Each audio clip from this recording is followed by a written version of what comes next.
welcome, Dr. Yehuda, to Unbroken Veterans Podcast. We heard about you through CBS Sunday Morning.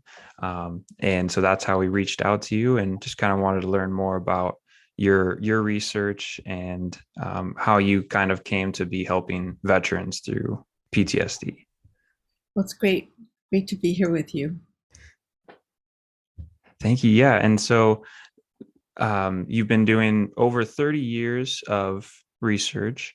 And how did you kind of get into PTSD? Like, what made you want to research that? And Yeah, in the I guess in the 1980s, I was a graduate student studying neuroscience, which okay. was then a new field, believe it or not. And we were investigating um, how the stress response works and how stress hormones affect the brain. And it was actually very interesting work, but it was all done in laboratory animals, rodents to be exact. And I really was interested in the topic of stress, but wanted to apply it to people. And so, towards the end of my graduate school career, I looked for opportunities to really take what I knew and apply it to people. And the diagnosis of PTSD was pretty recent in the 1980s.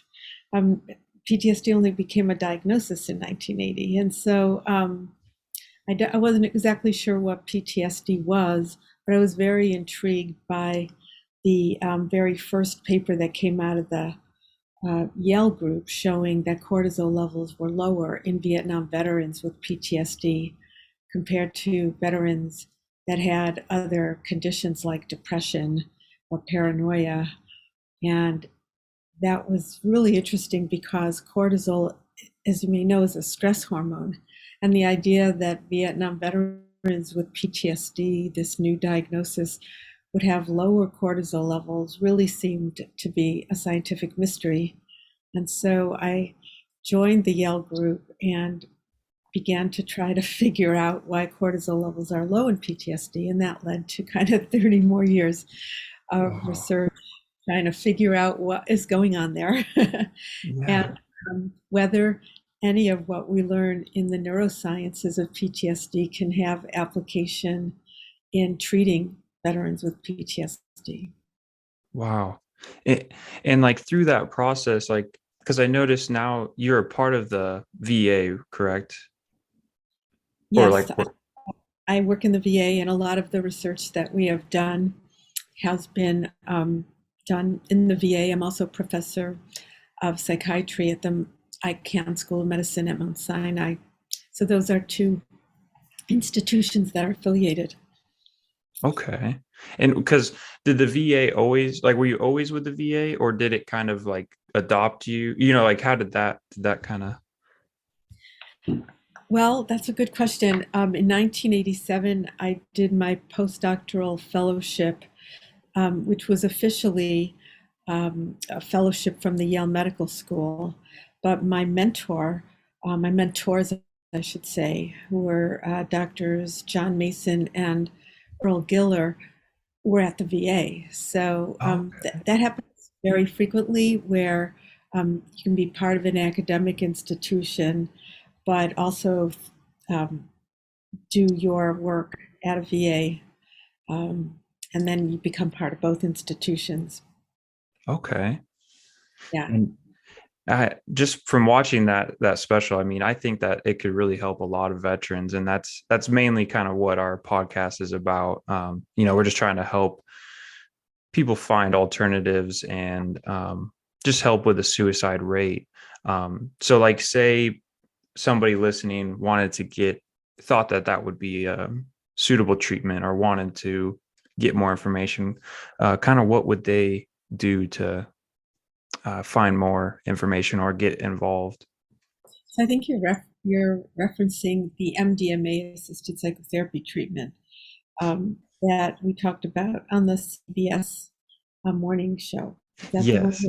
that yeah, just to but a general statement to make to veterans would be that if you're having mental health symptoms and you're thinking that you might be better off dead, or any of those really severe symptoms, um, it's very important to try to seek help. And the VA is absolutely a good option, or really any kind of um, care, because mental health symptoms don't generally go away by themselves. Mm. And um, we're now in a position in the field of mental health where we really do understand that veterans feel this way very often. Um, so there are a lot of treatment approaches. I think people have gotten frustrated in the past because they sometimes the treatments don't work fast enough, or sometimes they're not what people expect, or sometimes medications make people feel a little numbed out or give them side effects. And so it's frustrating, but it can take a while to kind of get in a groove where you um, like like your provider, and you like what's going on, and you like the therapy, and you feel like you're in the right place. Um, the promise of psychedelic assisted psychotherapies is that it really offers a new paradigm of care, a new way to begin to tackle the problem of PTSD and all the things that come with PTSD um, that make it really hard to live with. So, one of the reasons that it's so hard to get treatment for PTSD is that when you talk about what happened, you talk about the trauma that gave you PTSD, is often really distressing. Mm. There's a lot of, not only do you remember the fear, and you not only do you kind of have the fight or flight response when you get the memory, but you also have a lot of other feelings that are really overwhelming, like guilt or shame, or a lot of self-blame for how you could have done things differently, or that you weren't your best self. And you really develop this kind of, I call it an immutable narrative that nothing can get you off of. And you feel like you're just a bundle of anger and irritability inside, and it just feels like too big. It doesn't feel like anything will be able to crack through it. And then often when you go to therapy and you start talking about the trauma, it kind of gets worse before it gets better. People find it really, really distressing. They're like too overwhelmed with the distressing thoughts and the hyperarousal that comes with talking about the trauma. With psychedelic assisted psychotherapies like MDMA, the idea is to put people in kind of a good window of tolerance where they can start processing traumatic material, such as what happened during combat, with all of its edges, all the bad, the good, everything, the best of times and the worst of times, Yeah. and really do it in a way that is not too distressing, but also not too disengaging, because a lot of times veterans take medications that numb them out, so they can't really feel, which is their purpose. But Right. in order to do trauma work, you do kind of have to feel it, but you just don't want to feel it so much. You want to feel it just the right amount. And so what first attracted me to the idea of MDMA assisted psychotherapy was that it offers this combination of opening your heart, increasing compassion for yourself, and insight and introspection, kind of making you not too aroused and distressed, so that you can do the processing, which is done in the presence of two therapists who are with you the whole time, Wow. and before and after. And so you can really, really talk and process in a way where you can stick with it, because that's the problem that a lot of people have trouble with, just kind of sticking through the distress of it. And so I'm very, very hopeful. This, the treatment is in clinical trials, so we don't have the final word out yet, and the FDA hasn't approved it yet. But hopefully, this will be a treatment that will be available if the all the studies continue to show such positive results. Okay. So it'd have to go through the rest of the studies and then get approved through FDA and before. It's a long process, and I Right. think that, it's always frustrating when there's a long process. But there are research studies.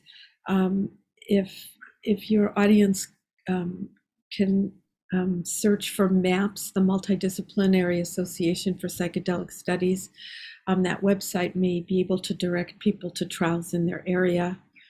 And we're just learning more about it. But the main thing that's really important is just this idea that I think people have a lot of trouble with, and that is that things can get better, because people feel pretty hopeless and they kind of spiral down into a place where they don't think that they can really be part of the world in the same way again. And it's such an important message that even though it's kind of hard to go to therapy, and it's hard to kind of find your groove in the therapy, that's the way to climb out of it. And I've met so many people that have been able to heal from PTSD. It's just a very important thing to be able to tell people. And I've seen cases where people were suffering so much, but that they were able to get to a much different place. So this idea of finding help is just a really important thing. And when you find help in a place that specializes in treating combat veterans, you also find a community of other combat veterans, which also is extremely healing and therapeutic for people to meet people and talk to people who have been through what they've been through.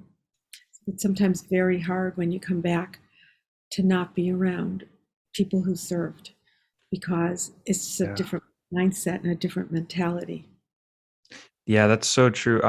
Because like me personally and Sam, we deployed together to Afghanistan, and we were reserve soldiers. So it was really weird to come home and then you have, everybody goes to their different homes and you don't see, the people you were with for the last almost year. So I can see how that would be really relieving to find others that, are going through the same. That's awesome. Well, thank you for your service. I just want to say that, because Thank it's you. a big thing to do when you don't have to. It's voluntary. And for anyone that just signs up and puts themselves on the line like that, I think we have to really pause and show gratitude for that. But yeah, you're absolutely right that, a lot of times people come home, they don't want to talk about everything they've been through, because it's just hard for people to understand. And Mhm. also the bonds that you make with fellow servicemen, people. Um, it's hard to explain that level of bond. It's hard to explain that you have left a family to go back to your family, and Yeah. what all that means, right? That's so true. Yeah. And I'm sure that's part of the process too. It's like a loss, it's a part of you that you don't have anymore. So I'm sure that adds to it. Um, yeah, I think it's just trying to find the right balance of being somewhere where you can carry things with you, but not be overwhelmed by them and still live in your present. Um, and so a lot of times people don't want to forget the past, because all the things that they did in in the combat theater were so very important. It's not, a lot of civilians have trouble understanding really this idea that it wasn't just awful stuff. Um, and how I figured that out was that I've spoken to so many veterans who sign up, they want to go back. They would go back again. Um, they wouldn't they wouldn't trade it necessarily, even though there are parts of it that are just pretty bad and can give people some pretty um, dark thoughts and symptoms.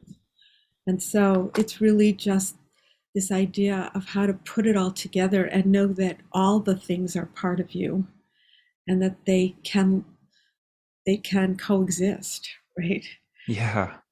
And it's a process. It's a healing process. I think MDMA can help with it, but I think there are other ways to achieve that as long as you kind of formulate the goal that you don't want to eradicate the past. You just want to take it with you in a way that it can coexist with everything else. Right. Mm. And yeah, and like you said, I mean, there's so many different ways. Like for instance, I try to kind of turn to meditation and like mindfulness, that kind of thing. And I guess like the MDMA would kind of be more the extreme, like the really tough cases, I guess.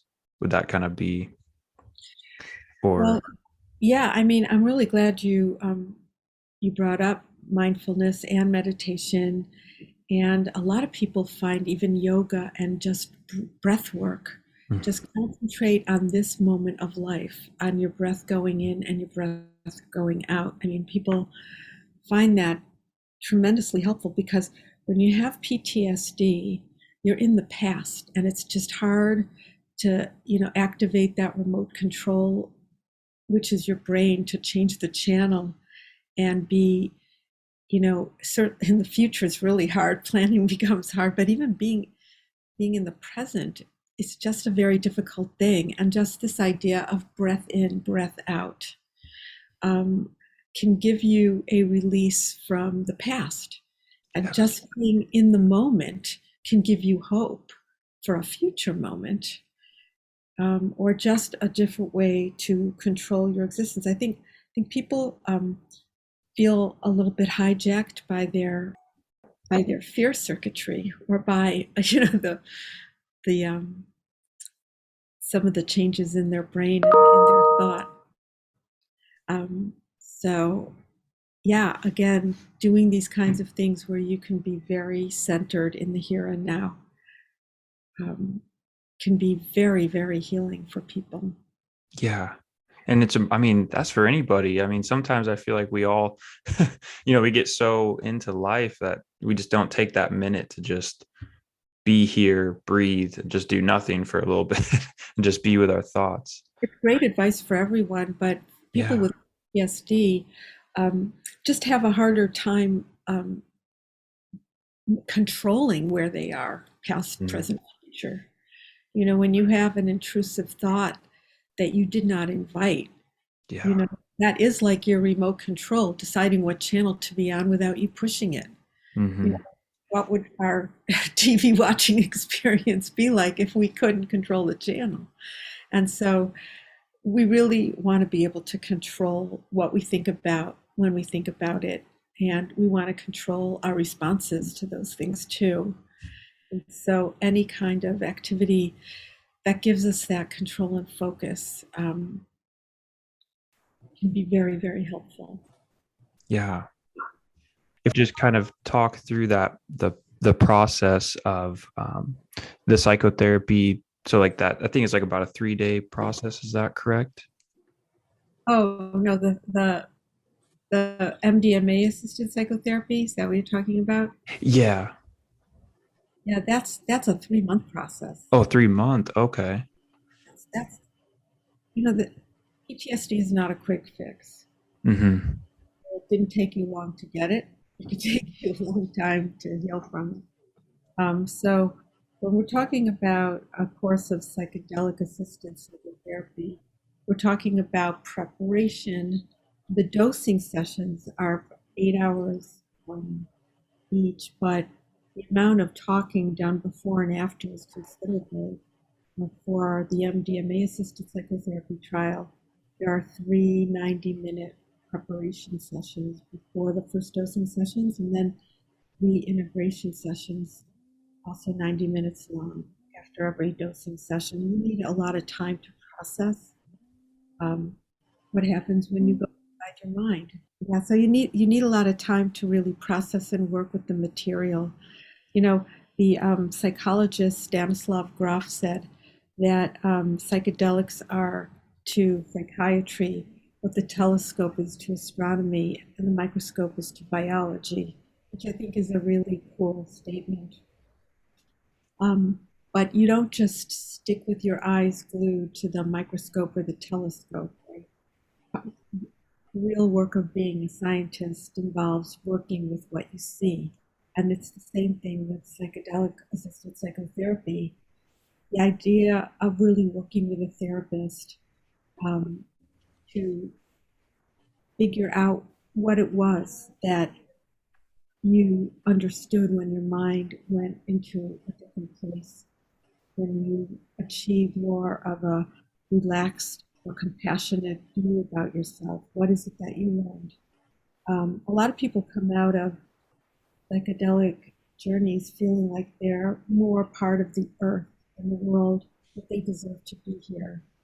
And for veterans, that is really important because so many people feel, I mean, they just have this as a thought. It doesn't mean they're going to do anything about it, but they do feel, people would be better off without me, or the world would be better off without me. I'm a burden, or I suffer. And even if you don't have a plan or make a gesture, I mean, that is suicidal ideation. And it is, when you have a psychedelic experience, many people report that they don't feel that way anymore. They feel that they have a right to be here. They are part of the world. They are a child of the world. And that's a very, very important insight to have. It's this idea that you're as much a part of the world as the tree and the sky and the earth. And that it's justified that you're here, and that you might have to work to not suffer as much, but that's available somehow, and that you can move forward. So I think I was just very intrigued by the possibilities, because I think people do get this idea of feeling very overwhelmed and feeling very out of control. And one of the things that you learn in the military is how to control your weapon, how to control your movements. You're going to do an impossible thing. Control. So if you have all these thoughts and feelings and you don't feel you have control over them, that can really feel overwhelming. That makes a lot of sense. Yeah, and I guess in a way it makes you feel that taking your own life is taking a piece of the world, and people are missing out on that part. But and anyone can hear that or say that, but to understand that. So I guess where your work is helping bridge that gap between the hearing it or understanding it and the actual emotional understanding. Well, I hope so. It's not just my work. I mean, I think that there are people all over the country that care very, very deeply about veteran health and veteran physical health. And I've been around for a long time. I remember when Vietnam veterans were coming home, and they really did not have the kind of reception that veterans have now, which I think is really better. I think people, no matter what their political feelings are about war, I don't think that in general people take it out on the veterans. And so the question is, how can we form community so that people who didn't go to war or who are not part of military culture, how can those people support veterans and their families? And how can veterans and their families feel supported inside a culture that maybe doesn't understand so many of the unique features about serving? And it's something to really think about. So having forums like this where people can, get a veteran's perspective is really great. So I commend you for this. Absolutely. Right. Yeah, perspective is everything, and if they can't really see that, that's why talking about it is probably the best way of just helping everybody in the picture understand it and making that community bigger. Has there been any need for anyone to follow up, kind of like go through it again or go through a smaller portion of it to help solidify what they went through initially? Yeah, all of this, we don't know this yet. And this has Okay. been a big learning experience from the veterans that went through the MAPS phase 2 and phase 3 trial.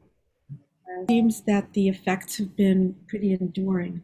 You know, the experience really was a game changer. Was a real game changer for them, and has made a gigantic difference in how they live their life. And that doesn't mean that you'll never have another symptom again. Hmm. Very naive. But I think that you develop a different perspective, and that's what really therapy is about. And if you strip it down to its most basic thing, the idea of mental health therapy is, yes, to kind of improve symptoms, but to really get a different perspective about what happened to you and why you have the symptoms that you do have, particularly in trauma work. So, just waving a magic wand, taking a pill, reducing symptoms. I think there's a feeling that that's not enough, that there also has to be some real existential, um, you know, thought, some real idea about the meaning of all the things that happened, and what you make of it, um, in the here and now. Because a lot of things that might have felt, really right in the past maybe don't feel that way now, or you can't make sense of it now, right? Hmm. Um, and but you're here now. So how do you do all of that? So, this idea of trying to work with your own autobiography. Um, and also, life did not begin for many people when they joined the military. In fact, for nobody did life begin then. There was already quite a lot of life, that maybe even led up to the decision to. And I think with MDMA assisted psychotherapy, there are a lot of opportunities to explore some of those things, which I think are really important. You can't start at an artificial place. You have to start at the beginning, right? Yeah. About who you were, what you were all about then, what you're about now, and just in general how experience marks us, how experience gives us, not only passively marks us, but gives us, um, the opportunity to go forward in a very active way. Wow. Yeah.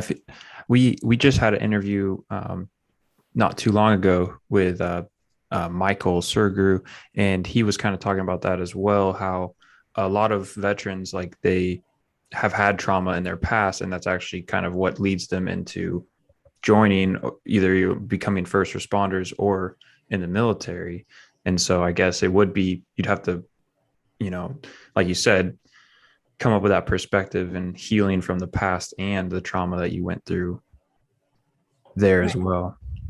And there could be, I mean, that is absolutely true that a lot of people who have been traumatized choose professions where, number one, they can help people, but number two, they're also re-traumatizing themselves.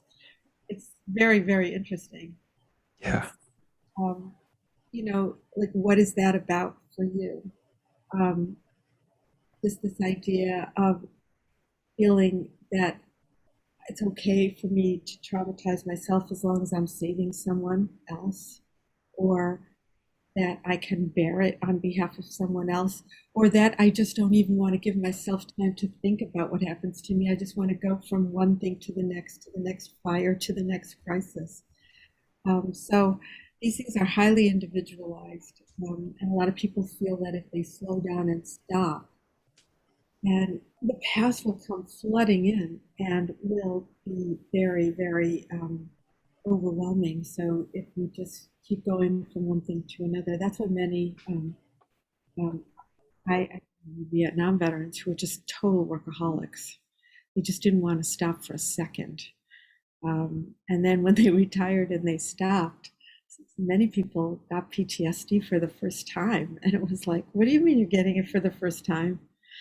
because you just never let your mind go anywhere. You just kept it so busy, so that you would not have to, deal with the past. So I think we all use a lot of strategies to kind of get through our lives, but you got to do a reckoning eventually. Right? Yeah. Hang on to your mental health to be someone people want to be around. We thank you for listening, and we hope you got something helpful out of this. Right now, the best way to support us is to simply spread the word. If you know a fellow veteran who could use some resources to elevate their life, send them our way. Until next time, remember to check your 0s, 5s, 10s, and 25s.